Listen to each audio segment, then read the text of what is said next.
తెలంగాణలో మరోసారి ఎన్నికల పండుగ రాబోతోంది. పంచాయతీ ఎన్నికల నిర్వహణపై ఎన్నికల సంఘం కసరత్తు మొదలుపెట్టింది. ఈ నెల 29వ తేదీన జిల్లా ఎన్నికల అధికారులతో సమీక్షా సమావేశం నిర్వహించనున్నారు ఎన్నికల సంఘం కమిషనర్ పార్థసారథి. ఇప్పటికే ఓటర్ల తుది జాబితాపై అధికారులతో సమీక్ష నిర్వహించారు. వచ్చే నెలలో ఓటర్ల జాబితా ఫైనల్ లిస్టును ప్రకటించేందుకు కసరత్తు చేస్తున్నారు ఎన్నికల సంఘం అధికారులు.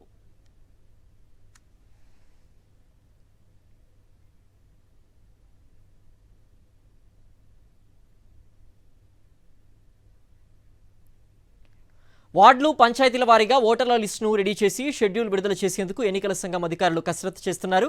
వచ్చే నెల 6వ తేదీన వార్డు గ్రామ పంచాయతీల వారీగా డ్రాఫ్ట్ ఓటర్ లిస్టులను అధికారులు గ్రామ పంచాయతీల్లో ప్రకటిస్తారు.